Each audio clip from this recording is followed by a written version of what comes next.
안녕하세요. 저는 진로 학기제 최종 발표를 하게 된 김도원이라고 합니다. 지금부터 저희 발표를 시작하도록 하겠습니다. 네, 저희 목차는 세 가지로 나누어 보았는데요. 첫 번째로는 Who am I? 나는 누구인가? 두 번째로는 16주간의 여정, 마지막으로 향후 계획 및 느낀 점에 대해서 발표하도록 하겠습니다. Who am I? 저는 누구일까요? 네, 저에 대해서 간략하게 말씀드리자면 저의 이름은 김도원이라고 합니다. 그리고 저는 영어학부에 재학 중이고 1학년입니다. 그 다음으로 말씀드릴 것은 저는 진로 학기제 신청 학점에 대해서 말씀드리려고 하는데요. 저는 1학점을 신청하였습니다. 네, 그런 다음 제가 신청하게 된 계기는 유학 시절 때 제 최종 목표가 통번역 영상 제작인데요. 제가 유학 시절 때 통번역을 한번 경험해 본 적이 있는데 그 경험이 너무 어렵고 힘들고 저에게는 엄청난 좋은 기억은 아니었습니다. 그래서 한번 시간이 나면 제대로 도전을 해보고 싶다는 생각이 들어서 이번 좋은 기회에 한번 저의 어려움을 도전해보고자 신청하게 되었습니다. 다음으로 저희 목표 주제에 대해서 설명드리려고 하는데요. 저의 교과목 주제는 빅미 창작입니다. 제목에서도 보이다시피 저는 통번역 영상 만들기가 저의 최종 목표이기 때문에 빅미 창작으로 꼽았고요. 제가 이렇게 선정한 이유는 방금도 얘기 말씀드렸다시피 제가 저의 한계점을 한번 도전해 보고 싶어서 네, 도전하게 되었습니다. 다음으로는 저의 전반부 활동에 대해서 말씀드리려고 해요. 는 총 1주차부터 말씀드리도록 할게요. 네, 저는 1주차에는 온라인으로 오리엔테이션 참가하여 교과목 전체 일정 알기. 그래서 저는 온라인으로 오리엔테이션 수강 후 교과목 전체 일정에 대해서 알아봤습니다. 2주차에서는 진로 집중 교육을 통해 온라인으로 멘토를 찾아서 나의 진로를 성찰하기였는데요. 저는 진로 집중 교육에서 진로 설계 관련된 강의와 아마 3편 정도 봤던 것 같아요. 그리고 멘토인 김영철의 영상을 시청하여 앞으로 저희 진로에 대해서 고민이 담긴 성찰 보고서를 작성하였습니다. 3주차에서는 MBTI 성격 유형 검사 실행 후 탐구한 내용을 바탕으로 저에게 맞는 진로 방향을 탐구하기였습니다. 네. 그래서 저는 MBTI 결과와 함께 저의 성격에 맞는 진로 방향은 어떤 것들이 있을지, 그리고 성격의 단점을 보완하기 위해서 심화 탐구로 나는 왜 내 말이 힘들까 서적 독서를 참고하고 독서를 진행하였습니다. 4주차로서는 이제 통번역 직업에 대한 기초적인 정보를 탐구하는 시간을 가졌습니다. 저는 직업에 대한 지식 획득, 그리고 심화 탐구, 박소윤 국제회의 통역가 분의 통역사 일의 서적을 참고하여서 활동 보고서를 작성하였습니다. 5주차 활동으로서는 저는 통번역사 직업에 대한 심화 탐구를 진행하였습니다. 저는 한국통번역재단에 접속해서 활동군들이 어떤 것들이 있는지 파악을 하고 저는 분야별로 필수 역량을 파악해서 노트에 따로 정리해 두었습니다. 6주차로는 MBTI 검사 결과와 함께 저에 대한 이해를 더 확장하는 거였는데요. 저는 앞서 주차에 진행했던 과제와 3주차 성격 유형 검사의 결과 비교, 그리고 그것을 분석해서 저에게 더 잘 맞는 활동은 어떤 것들이 있는지 알기를 진행하였습니다. 7주차에서는 전반부 활동들을 되돌아보고 부족한 점은 어떤 것이었는지, 아쉬웠던 점은 어떤 것이었는지 알아보기였습니다. 그래서 저는 아쉬웠던 점을 필기해 두고 중간 활동 보고서 작성, 그리고 활동 보고 PPT 제작, 그다음 중간 활동 보고회를 준비하였습니다. 8주차에서는 전반부 활동에 대해서 부족한 부분을 정리해가지고 보완해 보았습니다. 그래서 저는 중간 활동 보고회 때 발표를 진행하였고요. 또한 또래 중간 발표회 영상을 보고 또래 강점 평가지를 작성하였습니다. 이제 후반부 활동에 대해서 말씀드릴 텐데요. 저는 9주차에 테드 영상 중 좋아하는 주제 하나를 선정해가지고 제가 영상 내용 3분의 1을 듣고 한국어 대본 작성하기를 진행하였습니다. 영상 하나를 선정해서 대본 작성을 시작하였고 함축적 의미 문맥을 파악하였습니다. 10주차, 11주차까지 제가 한국어 대본 완성하는 시간을 가졌습니다. 저는 11주차와 13주차 때에 죄송합니다. 13주차, 11주차와 13주차에 교수님과 멘토링하는 시간을 가졌습니다. 저는 그 멘토링하는 시간의 주된 목표는 한국어 대본의 검토에 대한 작업을 부탁드렸습니다. 그래서 마지막 활동 주차였던 13주차에서는 영상 제작을 목표로 하여서 영상 콘텐츠 내용 구상 상담 및 문제 해결 피드백 받기도 진행하였습니다. 이제 1주차 활동 제가 주차별로 상세하게 설명을 드릴게요. 저희 1주차 활동 때에는 온라인으로 오리엔테이션 참가하여 교과목 전체 일정 알기를 진행하였습니다. 그래서 저 연구원님의 오리엔테이션 발표를 듣고 알 수 있었습니다. 네, 2주차 활동에서는 저는 진로 집중 교육을 통해서 온라인으로 멘토를 찾아서 저의 진로를 성찰하기였는데요. 저는 이렇게 보다시피 세 분의 영상을 시청하였고 그 중에서 제일 제가 감명 깊었던 분의 내용이 있었는데요. 일단 우선 그것을 설명하기에 앞서서 진로 강의에서 제가 인상 깊게 또 봤던 내용이 있었는데 거기서 가르쳐 주셨던 내용이 자신의 위치에서 재밌고 즐겁게 할 수 있는 일은 어떤 것들이 있는 것이 찾아보는 것이 중요하다고 하셨습니다. 네, 당연히 저희가 잘 알고 있는 내용이겠죠. 네, 근데 거기서 제일 중요한 것은 흥미와 관심, 적성, 시대 흐름과 다 함께 통합해서 생각해 봐야 된다는 부분이 있었고요. 남들과는 다른 생각과 다른 해결 방식을 적극적으로 찾아보는 노력이 필요하다고 말씀하셨습니다. 그리고 멘토 1분의 내용에서는 주제가 나만 알아도 되는 스펙을 쌓아봐였습니다.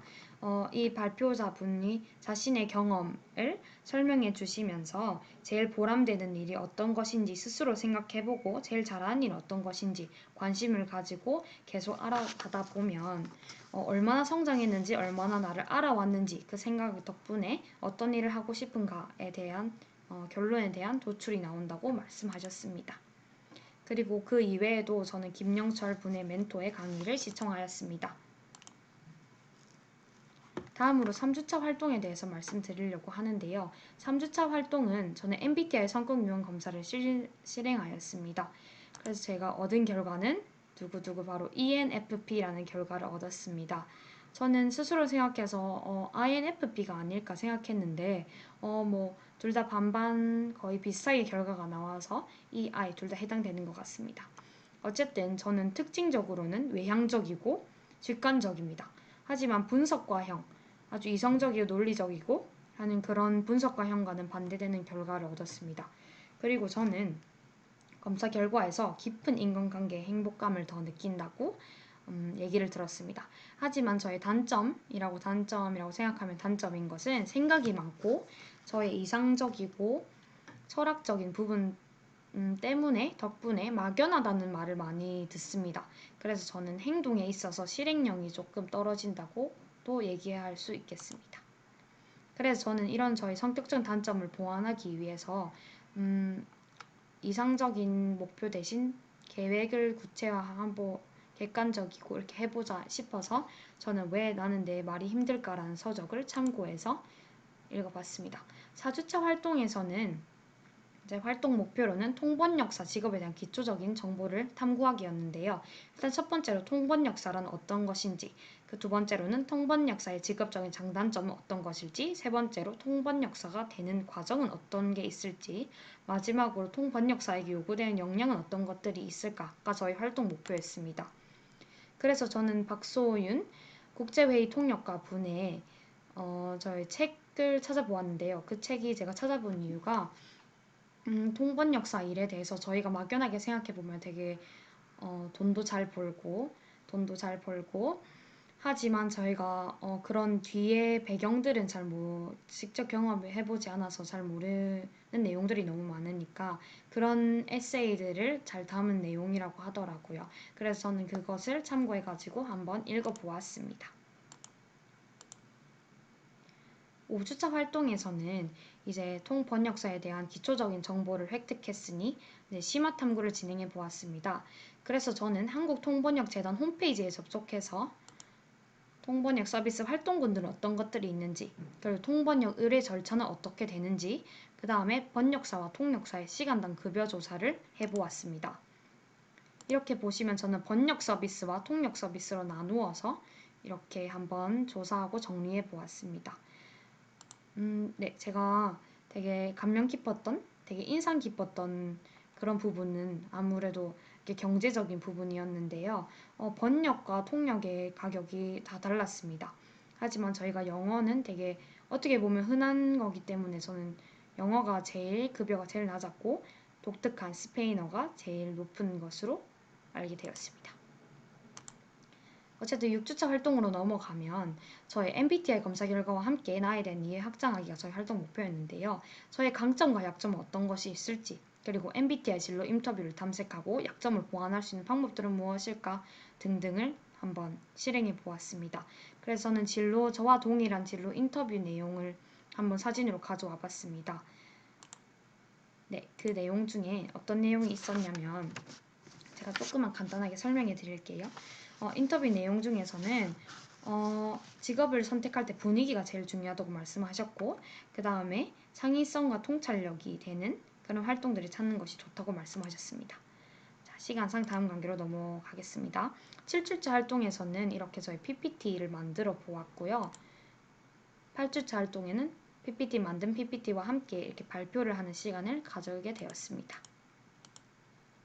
네, 9주차 활동에서는 활동 목표가 테드 영상 중에 좋아하는 주제를 하나 선정하기였는데요. 왜 이렇게 많은 것들 중에 왜 굳이 테드 영상을 했을까? 그리고 이렇게 정한 주제의 그 목표는 무엇일까? 이렇게 궁금해 하실 텐데요. 저는 일단 자기 개발 주제로 내용을 선정하였습니다. 그 이유는, 제가 MBTI 검사 결과 나온 것과 같이 저는 감정의 영향을 많이 받는다는 것을 알게 되었기 때문에 그 이후에 제가 제 스스로 마음을 다스리는 방법이 제 스스로에게 중요한 가치가 되어가지고 그래서 저는 자기 개발 주제로 이렇게 영상을 선정하게 되었습니다. 하지만 제가 맞닥뜨린 문제가 있는데요. 영상의 길이가 13분짜리이고 그리고 영상 리스닝 공부를 위한 받아 적기 위한 공부를 하는 것이 또 다른 목표이기도 하였지만 그게 저에겐 영상이 너무 길어서 집중이 되지 않았습니다. 그래서 저는 바꾼 주제가요. How vulnerability makes you a better leader 이라는 주제로 영상을 다시 재선정하였습니다. 영상의 길이가 6분으로 적절하였고 동일하게 자기개발, 동기부여의 주제였고 그리고 제가 부족한 역량이었던 리더십이라는 부분에서 메리트 있게 끌려와서 제가 이걸로 하게 되었습니다. 네, 그래서 10주차, 11주차까지 한국어 번역 제작에 대한 목표를 향해서 제가 계속해서 해왔고요. 11차 활동 주차에서는 교수님과의 멘토링 방법으로 어떻게 번역을 하면 좋을지 그리고 많은 말씀을 들었던 그런 주차였습니다. 네, 12주차 활동에서는 테드 영상 저작권에 대해서 공부하였는데요. 네, 하지만 여기서 제가 알아낸 사실이 하나 있었는데 영상 편집이 아예 자체적으로 불가능하다는 그런 내용을 학습한 후에 그러면 안 되겠다 싶어서 스스로 강연자가 되어서 이분의 스크립트를 사용해서 제가 스스로 강연자가 되어서 강연을 하고 그 다음에 밑에 번역을 자막으로 다는 형태로 바꾸어서 결정하게 되었습니다. 네, 심사숙자 활동에서는 영상 제작을 목표로 영상의 구성 이런 것을 한번 그냥 확인해 보았습니다. 한번 알아보았습니다. 어떤 것들이 있는지. 그 활동 결과물은 제가 이렇게 지금 하고 있고요. 네, 앞으로의 진로 개발 계획에 대해서 말씀드리면 전공을 살릴 수 있는 직업, 그 다음에 온라인 사이트에서 진로 직업 검사 받아보기, 학점 관리하기, 그리고 마지막으로 교육은 나의 적성에 맞는지 교육봉사 신청하기 등등이 있습니다. 네, 느낀 점은 좋았던 점 스스로 칭찬해 라는 부분을 만들어 보았고요. 대략적으로 말씀드릴 포기하지 않은 점 등등이 있습니다. 그리고 아쉬웠던 점은 활동 사진이 부족했던 것, 혼자서 활동을 진행했던 것 등등이 있습니다. 그리고 느낀 점으로는 저는 교과목을 신청하기 전에 항상 꿈과 이상적인 목표는 분명했지만 그것을 실천하기 위해서 많은 노력을 기울인 적이 별로 없더라고요. 그래서 그로 인해서 스스로 생각하는 나라는 사람에 대한 신뢰도가 당연히 떨어졌었습니다. 하지만 이렇게 학기제를 하는 동안 저는 계획이라는 것을 세우는 것을 연습하면서 너무 막연했던 결과물 방향제로 점점 다다르는 제 자신을 보니까 너무 뿌듯했습니다. 이렇게 하다 보니 벌써 끝을 바라보는 지점까지 왔네요. 이때까지 포기하지 않고 열심히 달려온 모두에게 박수치고 싶습니다. 이렇게 좋은 기회를 경험하게 해주신 모든 분들께 너무나 감사드리며 이만 이렇게 긴 발표를 마치도록 하겠습니다. 저희 발표를 들어주셔서 감사하고 모두 몸 건강히 잘 지내고 대면 수업으로 다시 한번 더 봤으면 좋겠습니다. 감사합니다.